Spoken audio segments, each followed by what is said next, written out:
When it comes to the Sonic Advance trilogy, any of these games can be one's favorite. The first Sonic Advance felt like an evolution of what was done in the Genesis titles.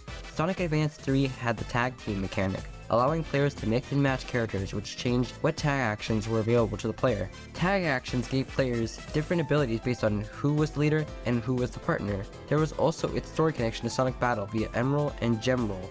It gave the series continuity instead of making every game seem like it exists in its own little bubble. However, like the title suggests, I won't be talking about any of those games. I'm going to be talking about Sonic Advance 2.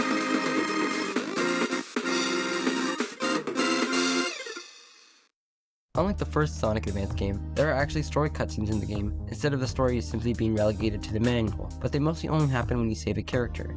Once again, Dr. Eggman wants to take over the world, so he decides to use small woodland animals and use them to power his robot army. Among those who were kidnapped, newcomer Cream the Rabbit is caught as well. Some people think her introduction was in Sonic Heroes, but this game is actually her first appearance. She's a kind-hearted girl who explains to Sonic that her mother was captured by the Mad Doctor as well, and wants to save her. It's a pretty straightforward and minimal plot.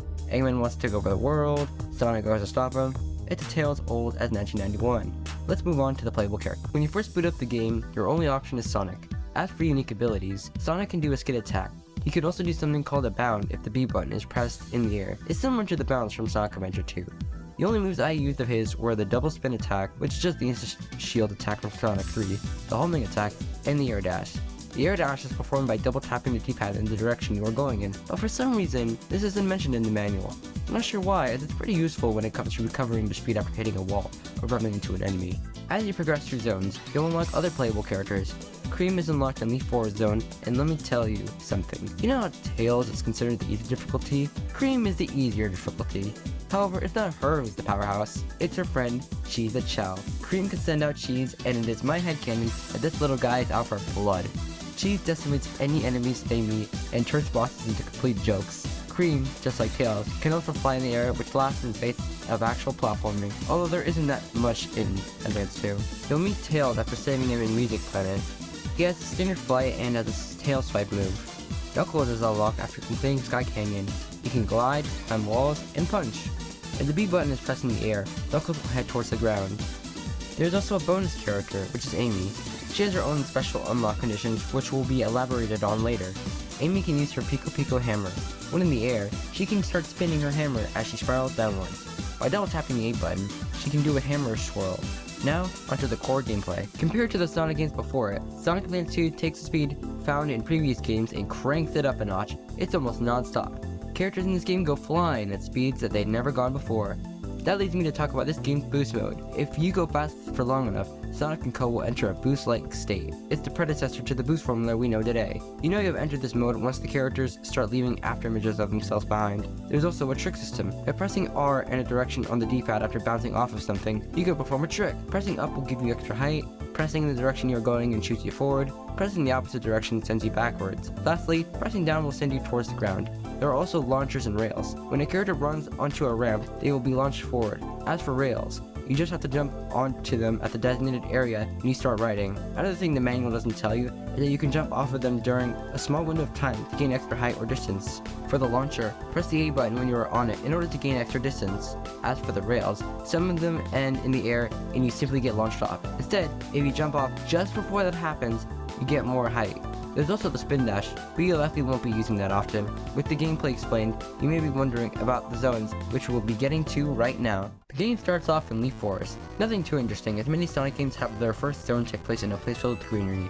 The level design is generous enough to allow you to make mistakes and still manage to experience boost mode. Makes sense as this is the first level. The first boss is Egg Hammer Tank 2. You have to chase it down and hit it while avoiding its hammer. I should mention that most of the boss fights in Advance 2 involve you chasing down one of Eggman's machines. The second zone is Hot Crater. Only one zone in and we're already near a frickin' volcano. This zone reminds me of Red Mountain from Sonic Adventure 1. There are bungee cords which launch you up in the air, which adds some verticality to the stage. It's pretty cool that there is a wavy effect to showcase the heat. This zone can be completed with ease. Once both acts are completed, Eggman pulls up with the Egg Bomber Tank. I guess Eggman decided if he can't catch Sonic, he will simply blow him up. This is the first boss that has two phases. The first phase has the cannon of the tank shooting bombs in the air, or on the ground depending on where it is aiming. and once you figure out how much time there is between bomb launches, the first phase is a breeze. It gets even easier with the second phase, as the cannon is gone so the bombs just come out of this hole. With that, we move on to the third zone, Music Plant. Music Plant is such a creative zone. A lot of the level is built around instruments. You'll find yourself bouncing between piano keys to get up to higher areas, or traversing the level on top of xylophones. In lower parts of the level, there are these air pipes that send you floating in the air for a few seconds as punishment for poor play. It's not as punishing as killing you, but also sends you a signal telling you to get better. The bright visuals and music make this zone feel lively. In fact, all the music is great, and the visuals for every zone are stunning. There's something about the 32-bit sprites of these characters that have a certain charm to them. The Egg Totem is a pretty easy boss. It sends out spiked discs that you must jump on in order to reach the doctor. There are cannons on the top and bottom of the disc, so you have to watch out for the projectiles. After that, we get to a place that is the opposite of Hawk Crater. Ice Paradise is my personal second favorite zone in the game. Something about this zone makes me feel warm on the inside despite the cold landscape. I believe it has something to do with the music, which gives off a type of energy you would feel around the holiday season. The shining city in the background emphasizes that this zone is a winter wonderland. The main gimmick in this zone are these ice slides. Some contain a dash ring at the end of them, so you have to be prepared to jump into them when the slide is coming to a close. Arrow Egg is another simple boss to beat. I know this seems like a trend when looking at the boss's difficulty, but that will change very soon, believe me. Anyways, you just have to jump on the tail of the arrow egg to land a hit. During this, you must avoid the explosion of the bombs, which increases in speed once you reach the second phase. Once you defeat this machine, Sky Canyon is next. Sky Canyon is the first zone in this game, but I can say the challenge begins to increase. The bottom of the screen is partially blocked by the clouds, which can make the zone a bit trickier to maneuver through, as you already have to deal with the screen crunch. Although those clouds aren't a big deal, because the opacity is low. There are also floating bouncy platforms that sometimes float over bottomless pits. If you're unfortunate enough not to land on one of these platforms, you will fall to your death. There is also this part near the beginning of Act 2 that feels like a trap for first-time players. If you know that pit is there, you will lose a life. Anywho, let's talk about that boss. Remember when I mentioned earlier that the trend of easy bosses would end soon? It ends now. The exhaust was frustrating for one reason alone. That hand. During the fight, that hand will launch itself forward and sort of smack the air. Here's the funny part. If you get smacked by that hand, you instantly get killed. That's such an odd choice. Why not make it so you simply lose rings? I asked that question because the hand can swing forward and you will just lose rings. You could also simply touch the hand and just lose rings. That hand isn't the only attack you have to worry about. There is also this laser that isn't much of a threat, to be honest. But to destroy it, the hand will start to bounce up and down and it will start swinging forwards. Continue hitting the cockpit and the exhauster goes down. This next zone is my favorite in the game. It's one of the reasons I decided to make this video. Techno Base. This zone used to be the bane of my existence. Game over after game over, I would throw myself at the zone, but to no avail. After a while though, I got better. I would start to be able to reach the higher path with ease and speed. Bottomless pits were no longer an issue. It almost makes you feel like a computer, learning more and more after each attempt. That technological aspect can be seen in every aspect of this level, from the background, to the new bridges that will disappear if you don't cross fast enough, and to the music. The music has a chaotic energy to it, like it mimics the speed of information spreading across the network. That rush is why, to me, Techno Base is the best zone in Sonic Advance 2. Unfortunately, that momentum isn't carried over to the boss, Egg Ground. While not frustrating like the last boss, this boss is kind of annoying. There are 4 platforms. The yellow platforms have their lights turn red before revealing spikes. The gray platforms spin around, which knocks you off them. As the fight goes on, the platforms will trigger more often. For the yellow platforms, sometimes their spikes will go down and immediately come back up. Projectiles will also be shot from the mech, which can make chaining attacks difficult. The next zone is the final, True Zone. Egg Utopia, like many Final Fight phases, takes place in space. You switch back and forth between being outside in space and being inside Eggman's facility. I think the stars in the background look sick. There are these panels which cause gravity to flip. Ground rails are more abundant in the outside parts of the level. It's good enough for a final zone. I don't have much to say about it. As for the boss, I'm mixed on Egg Frog. On one hand, I like how you have to switch between the top and bottom of the screen in order to avoid the explosions. On the other, it can be troublesome to try and hit Eggman when the legs of the machines keep moving. Side note, I thought this mech was meant to resemble a spider, but if you check the wiki, it's called Egg Frog. So it's meant to resemble a frog. Even the description says it looks like a spider. Now we are in the final stretch of the game. It starts with a boss rush. This admittedly is a pretty weak way to end the game. After you beat all the previous bosses, the final boss appears.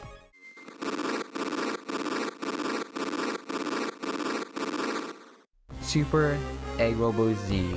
There are 3 platforms that go up one at a time. You want to jump on one of them and then jump onto the head of the robot. But you're able to stand on there not too long, otherwise you'll be met with a ceiling of spikes. Also, if you're standing on the platform when it's about to go up, the character will be caught off guard and you will temporarily lose control.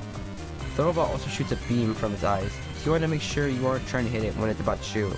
There are also its hands which will shoot towards you if they don't provide much of an issue.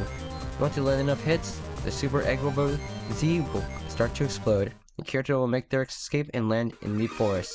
And that concludes Sonic Advance 2. Congratulations!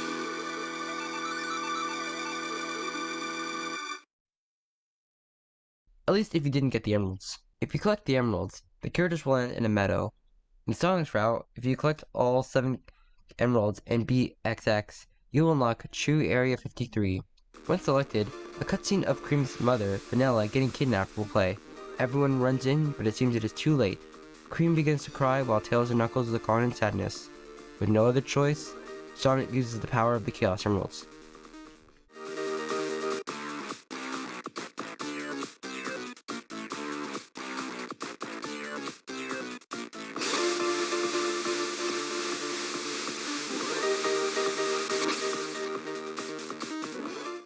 He transforms into Super Sonic, and that's when the true final boss begins.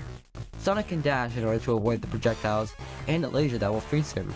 If he is frozen, Sonic will get sucked into Eggman's machine, causing him to lose rings quickly. In order to damage the mech, you have to dash into the missiles Eggman launches in order to send them back at him. Once again, the music shines as it really makes you feel the pressure. You have to stop the Doctor and save Vanilla. When the mech is nearly defeated, it will begin to spin around the screen a couple of times. Continue knocking more missiles into it, and a capsule will appear. The capsule will break open to reveal Vanilla. Sonic and Vanilla will both begin to fall towards the ground. Sonic reaches for her and eventually grabs her hand.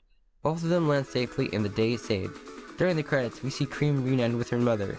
Tails tries to look for Sonic, but Sonic is already running off to his next adventure. That is the true conclusion of Sonic Advance 2.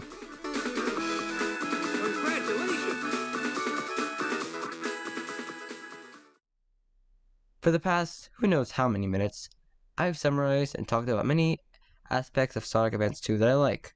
However, no game is perfect. Now I must talk about the parts of Advance 2 that flop. Do you remember those unique attacks I mentioned when talking about the characters? Most of them are completely useless. I have never found myself in a situation where I could see them as a viable means of attack because they kill your momentum. Even if you are in boost mode, which means your character won't come to a complete halt, I just found jumping on the enemy or avoiding it to be quicker.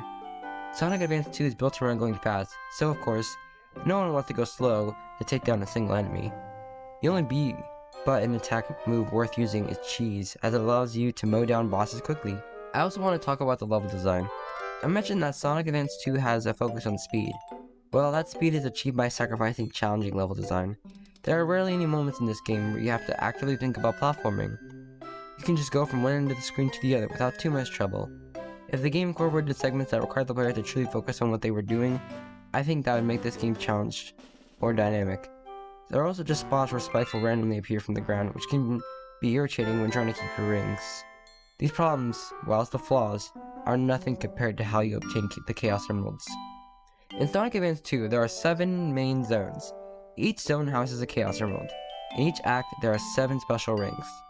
For you to even get a chance at getting an emerald, you need to collect all 7 special rings in an act. You may think that if you just take the top path, you will find all the rings. I wish that was the case. These MacGuffins can be found anywhere in the level. It could be on the top path, the bottom path, or even somewhere hidden away. Getting these rings is harder than the special stages themselves. You just run around an open area collecting rings while avoiding a robot resembling E100. It's a walk in the park compared to the effort it took to get special stages in the first place. For me, it's a downgrade from the system of Advance 1, where you just had to find some special springs. That system was far from perfect, but at least you only needed to go to one spot. Another major downgrade is how Emerald Collection works.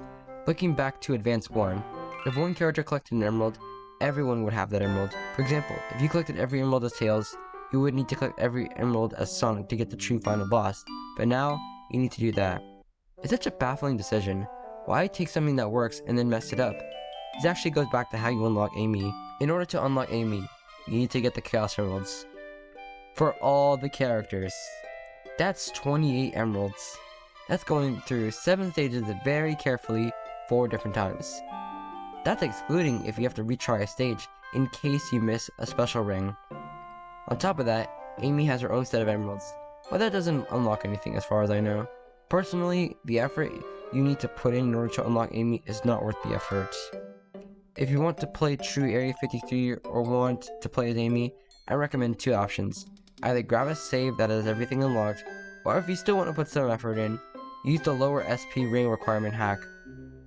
It decreases the ring requirement from needing all 7 to just needing 3.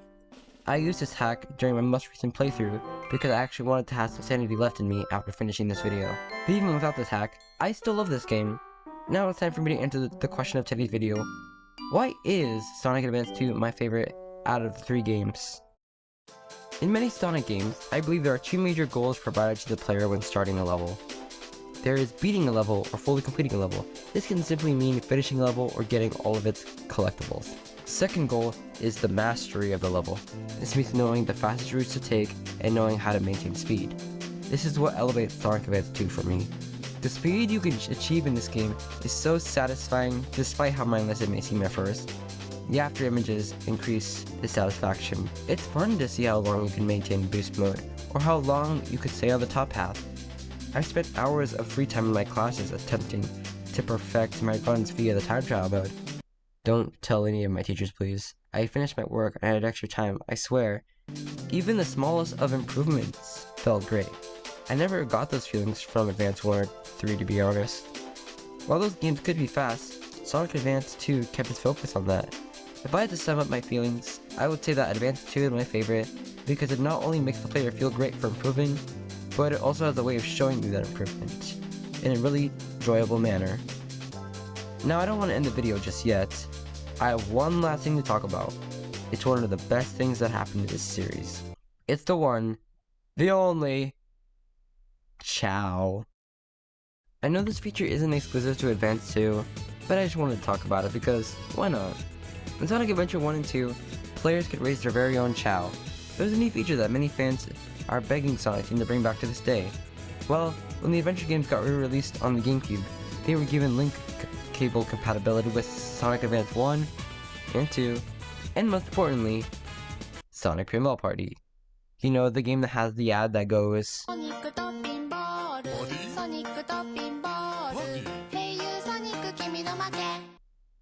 yeah, that one. Anyways, if you linked your GameCube in your GBA, you could take your Chao on the go.